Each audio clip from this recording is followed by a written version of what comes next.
Welcome to the Grace and Grit podcast, made for women who want their healthiest years to be ahead of them, not behind them. Join your host, Courtney Townley, right now as she breaks down the fairy tale health story you have been chasing all of your life into sensible action steps and lasting change.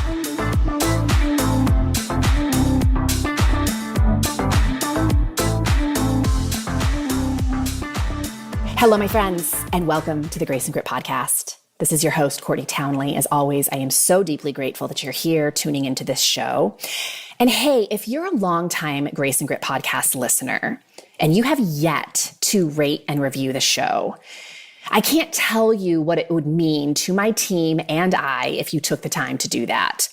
Why is it so important to us? Because with ratings and reviews, the podcast will get into the ears of more women. And that's really the mission of this podcast, is to help as many women as I can to put their healthiest years ahead of them rather than behind them. And you can help me do that. So if you take a few moments today, I would be ever so grateful if you would rate and review the show wherever you listen to your podcasts. Now, some of you may have noticed that just last week, there was not a podcast episode, which is highly unusual for the Grace and Grit podcast. We are 6 years in the making, and the only breaks I've ever really taken were premeditated. So I notified listeners ahead of time that I was going to take a step back and take a couple of weeks off. But that's not what happened last week. Last week, I had done an awesome interview with one of my students, and when I replayed it, I realized that the quality of the audio was really bad. And so I decided that I was not going to use it. And then I rumbled with what to do. Do I stay up, through the night and come up with a new idea so you have a new podcast to listen to on Saturday morning? Or do I decide not to drop an episode and practice what I preach, which is extend myself the grace of having a week where there wasn't an episode? Of course, I'm a huge fan of consistency, but in this case, grace served me really well. And I'm sharing that with you because it's not something I probably would have done just a year ago.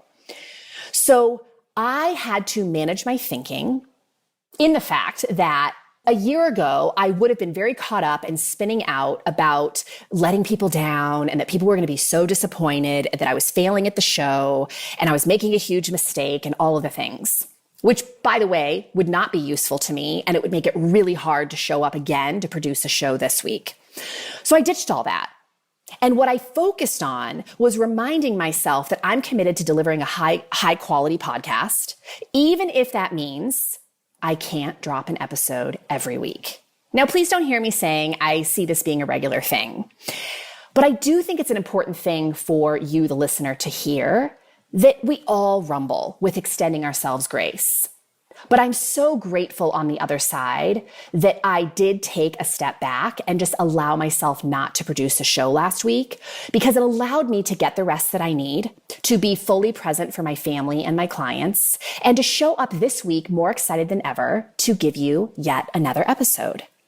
And this is kind of what I want to talk about this week on the show.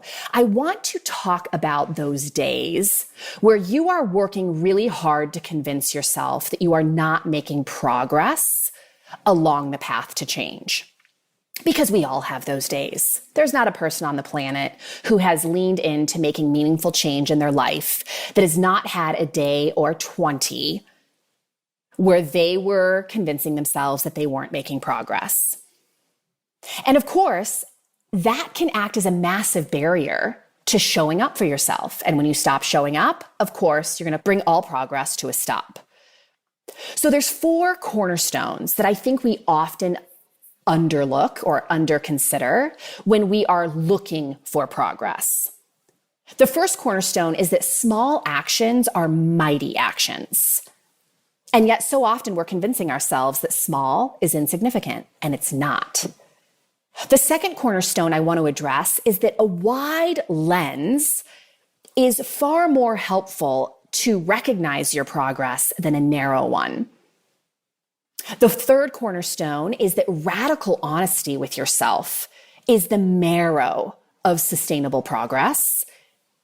And the final cornerstone I want to address today is that outside perspective can act as an accelerant to progress.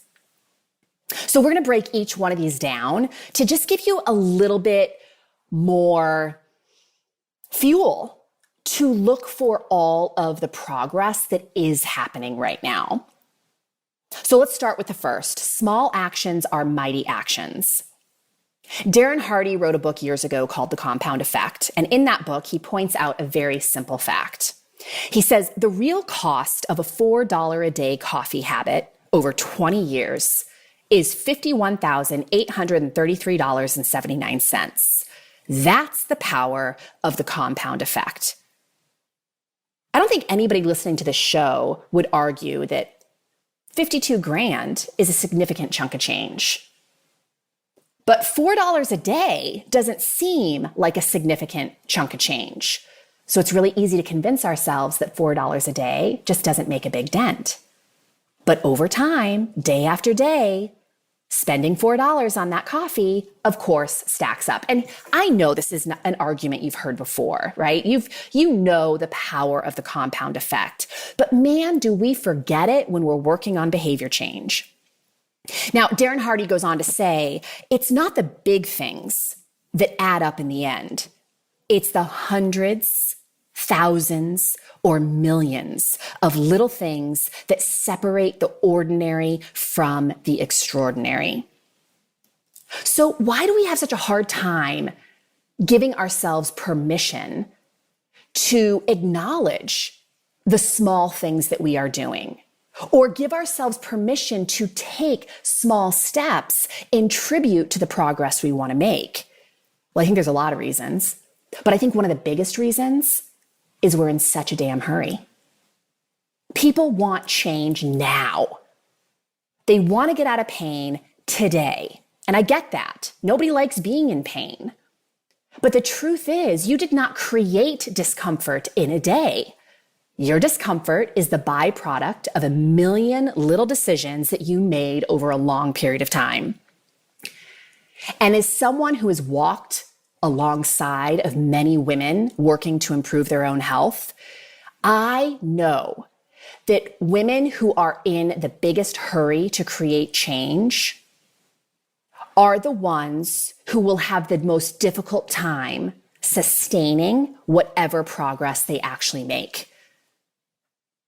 And look, giving yourself permission to acknowledge the small things that you're doing well, or giving yourself permission to take small steps, says nothing about your intelligence. It doesn't mean that you aren't capable of great things. I would actually argue that it means you're really serious about succeeding this time. Because remember, your brain gets really easily overwhelmed. So we have to make our actions that we're committing to in contribution to whatever goal we're trying to reach, we have to make them easily winnable. Because when things are winnable, it feels good. And when things feel good, we are likely to show up and do them again tomorrow. That's why we buy $4 coffees, right? They feel good. It doesn't feel good to realize you spent 52 grand a few years later. But in the moment, it feels really good to be spending that money. So how do we get that to work for us, for our health? Well, we remind ourselves that small steps stacked up over time create massive change. I just finished the book Effortless by Greg McGowan that I highly recommend. He also wrote Essentialism, which I loved, but Effortless was great. He talks a lot about how to really streamline the things you are focusing on in your life and not overwork yourself. And one of the quotes from his book says, "We are conditioned over the course of our lifetime to believe that in order to overachieve, we must overdo." And you know what overdoing does? It leads to burnout and depletion and illness and stress. And the truth is that the health equation is so much simpler than that. It is taking small, meaningful steps consistently over time. So what makes a step meaningful? Well, risking failure. If you're taking actions that don't risk failure, you're not going to move your life in any direction.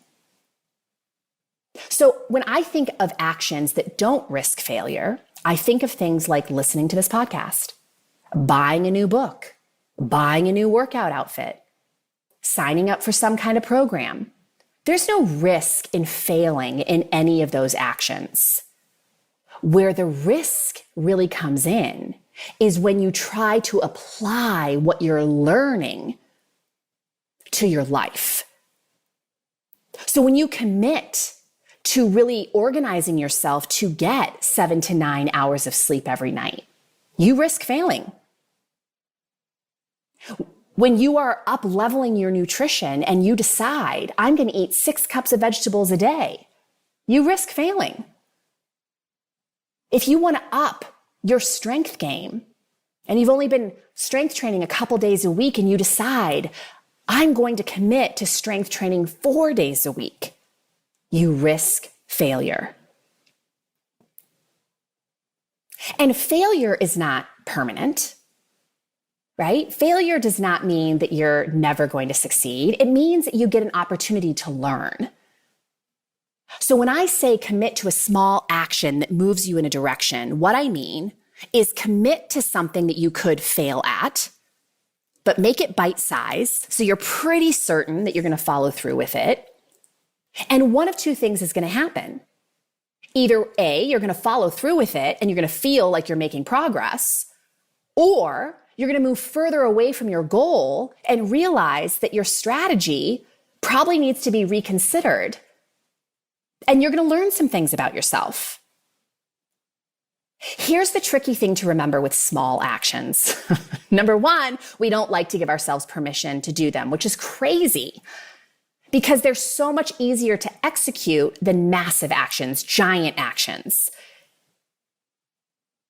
But they also, because they're easy to do, they're also really easy not to do. Because if you don't do the thing today, it's not really going to affect you today. But if you don't do the thing day after day after day, of course, there's going to be a consequence of that.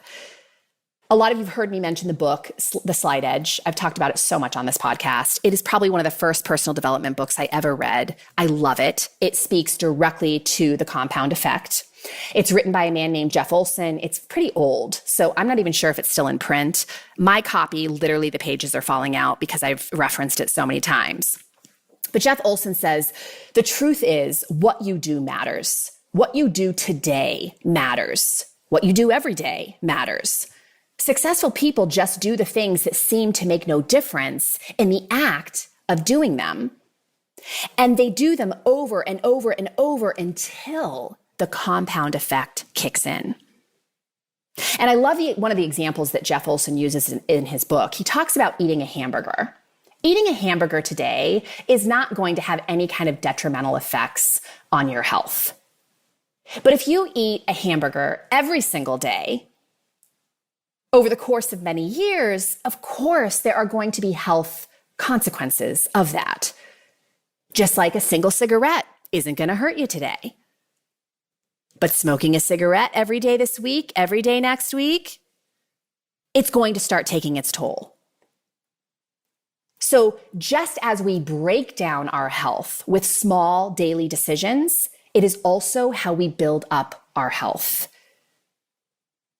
So what is easy to do now, the things like eating the burger or smoking the cigarette, becomes uncomfortable later. That's the compound effect. But what feels more difficult now, which is the healthier behavior, becomes comfortable and easier down the road because you have more practice with it. So small actions are mighty actions. They create really big change in your life. The second cornerstone of progress I want to just remind you of is that a wide lens is far more effective than a narrow one. You owe it to yourself to measure progress in many ways. Progress in one area is never linear. So if you're only measuring one dimension of progress, you are going to get deflated because there are going to be days, probably many days, where that data point doesn't move. So when I think of the health journey that a lot of women are on, you know my brain goes to the scale. Because women who tell me they're not making progress are always referencing the scale. And unfortunately, the scale seems to be the only measurement of progress that they're referencing. So they may go through a period of not losing weight, but they're feeling stronger than they ever have in their workouts. They're sleeping better than they have in years. They're finding they're less reactive. Their skin is more clear. But you think they're taking note of any of those things? No, because they're so hyper-focused on this very narrow view of what success is. So I always encourage my students and clients to really consider, what was your reason for starting this process in the first place? And ladies, it wasn't weight loss. Even if you are on a weight loss mission, the reason you are pursuing that is not really about the weight loss. It's about something you think the weight loss is going to give you on the other side. There's something you want to feel that you don't currently feel. For a lot of women, that's confidence. They want to feel like they can go after the things on their heart. They want to feel like they're living in integrity with what they believe. They want to go to bed at night at peace with how they're showing up to live their day. And when we look through that lens, it doesn't make a whole lot of sense that we're only using this one measurement to dictate progress. That's very deflating. So if one of my compelling reasons is to really align my actions with who I want to be in the world, but I'm only using the number on the scale to dictate my success, can you see the challenge with that? But if I expand the lens that I'm looking through and I measure things well beyond the scale that help to remind me that I'm moving in the right direction, I am so much more likely to stay the course. So what are some of the things that I could measure aside from the scale? Well, I could measure how well am I following through with the things I promise myself? How reactive am I? What are my energy levels? What are my pain levels? What is my general sense of well-being? And I know a lot of you might be hearing that and saying, okay, great, Courtney, but how do you measure that? Right? It's not as simple as a number. So the way I encourage my clients to measure that is just use a scale from 1 to 10. If you're a 10 would, let's just say in the case of pain, 10 would be the most intense pain you've ever experienced. 0 is virtually no pain.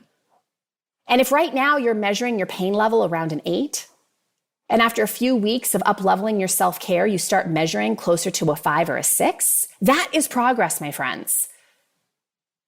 Sleeping better at night, the quality of your skin and your hair, what you think about yourself, how you think about your life, the optimism you have getting out of bed in the morning. These are all measurements that help us to expand the lens we're looking through on the path to change. And when we're looking for evidence of all the success, not just one narrow dimension of success, we keep going. I will tell you, it is rarely, if ever, true that a woman is not making progress. So when a woman says that to me, a client, I will ask her some very pointed questions. And it has never been the case where there's no progress to be found. The truer statement is, I'm not willing to look at progress outside of this narrow thing. And that's a choice,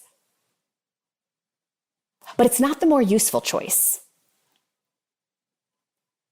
Let's talk about the third cornerstone of progress that I think is so highly underrated, which is radical self-honesty.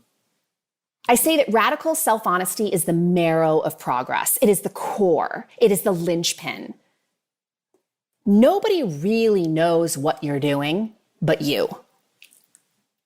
So when a woman says, I'm doing everything right, I'm not making progress, and I don't know why. Again, that's never true.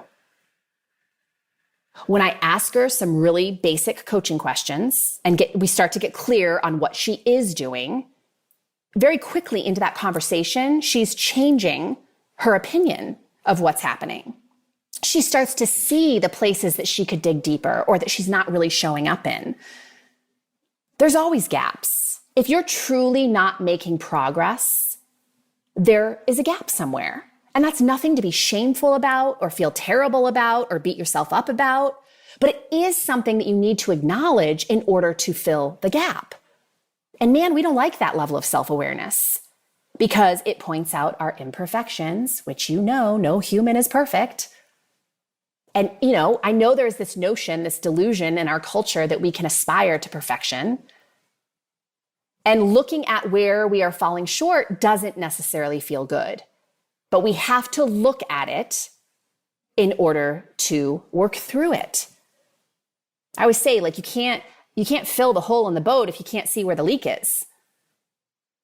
So some great questions to ask yourself for radical self-honesty in your process, especially when you're telling yourself that you're not making progress. Where are the wins that you are not acknowledging? Because I guarantee they're there. What are you doing well?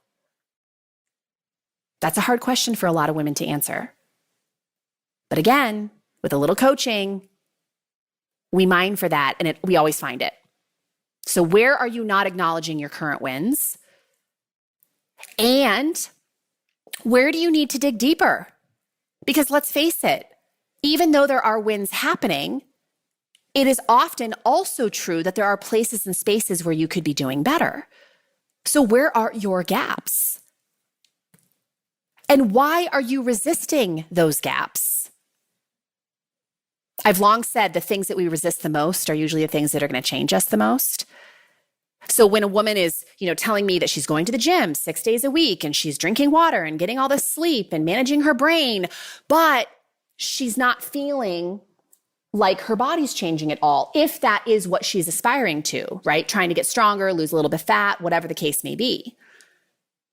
But I often find that there is something they are fiercely resisting, like organizing themselves around food. Why aren't you doing that? Well, because it takes too much time, because it's too hard. Lots of stories that come out of that. And again, when we challenge the question or we challenge the statement, is that true? Of course it's not. I help women to plan a day worth of food in less than 5 minutes. We reference what they have in their kitchen, the things they like to eat. We go through breakfast, lunch, and dinner, maybe a couple snacks if they're snackers. And it takes less than 5 minutes to organize yourself around food. But why do we resist something that takes us less than 5 minutes? Because it's uncomfortable? Because we don't normally do it? Because we could risk failing? So what are the things in your process that you keep resisting fiercely? I bet if you leaned into those areas, you would see some serious progress. I also always remind clients when they're looking at the gaps to look at gaps with curiosity, of course, and not judgment. You can't really be curious and judgmental at the same time, and curiosity is going to get you a lot further towards your goal than judgment will. Judgment makes you feel terrible. Curiosity makes you excited. What's here? What could I do different? What might I experiment with? Why is this happening? Where can I take more responsibility? That's curiosity. All right, last point, last cornerstone I want to address today is that outside perspective can be an accelerant to progress, especially when you're convincing yourself that you're not making progress.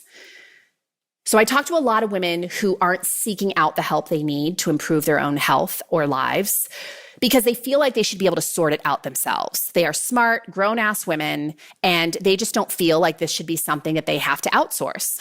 Now, many of you longtime listeners know that I'm not a big fan of outsourcing your whole process, right? I'm a big fan of self-leadership and taking ownership for your role in creating change. But sometimes that role requires that you ask for help. So when a woman says to me, I should be able to figure this out on my own, I say, great, but have you? There is no shame in asking for help. A lot like starting small. I said earlier that people who are committed to small actions to create change are usually the ones who are really serious about change. I would say the same thing about the people who are willing to ask for help. People who are willing to ask for help are usually very serious about making a dent in whatever area of their life they're focused on. And I will tell you that I've shared this before, but I have been hiring mentors and coaches my whole life. And I don't suspect that there will ever be a time when I stop asking people to help me improve areas of my life where I feel I could use improvement. I don't ask for help because I think I'm incapable of sorting it out, but I don't want to waste time throwing spaghetti at the wall to see what sticks. And often when I hire a coach or a mentor, I'm getting this bird's eye view of my process where I'm so embedded in the process, I don't have the same view. So they can point out some routes that I may not have even known were there. And it is immensely helpful. So hiring people who have traveled the road I'm on more times than I have, or who can offer a perspective in a very compassionate and helpful way, which is not all people, it has been rocket fuel for my own progress in my own life. So, food for thought, that if you are really rumbling in your own process, you keep telling yourself you're going to, do certain things, but you never get started, or you get started and you only stay the course for a few weeks at the most, maybe it's time to get a bird's eye view, to get some outside perspective. And of course, this is the work that I do in the world. Specifically, this is the work that I do inside of my Rumble and Rise community. All of these cornerstones that I have brought up today is work that we do inside the Rumble and Rise community. We commit to small actions every month to progress along our health journey. We rumble, which means we do things imperfectly. We hold each other accountable to looking at the rumble as a learning experience, so we reap value from it, and we can re-strategize and reorganize ourselves to move forward more wisely. It's very unlike most of what's sold to you in the wellness industry, which is follow this list of protocols and you will get a certain response. You've done that how many times? And you can do it again and you will get a response. The question is, can you sustain it? There's a mindset to resiliency. There's a mindset to sustainability. And I think that mindset is largely missing in a lot of programs that are sold to you because they don't necessarily have the long view approach. So I always offer this at the end of every podcast. If you are someone who is looking for this level of help, Rumble and Rise is a membership site, $59 a month, very reasonable, so many incredible resources. And you can find out all the details on membership by going to graceandgrit.com/ready to rumble. Again, graceandgrit.com/ready to rumble.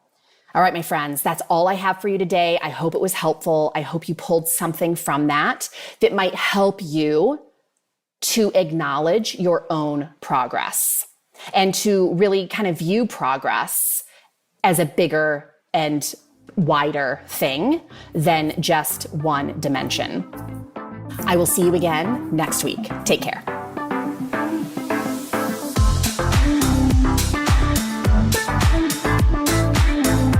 Thank you for listening to the Grace and Grit podcast. It is time to mend the fabric of the female health story, and it starts with you taking radical responsibility for your own self-care. You are worth the effort, and with a little grace and grit, anything is possible.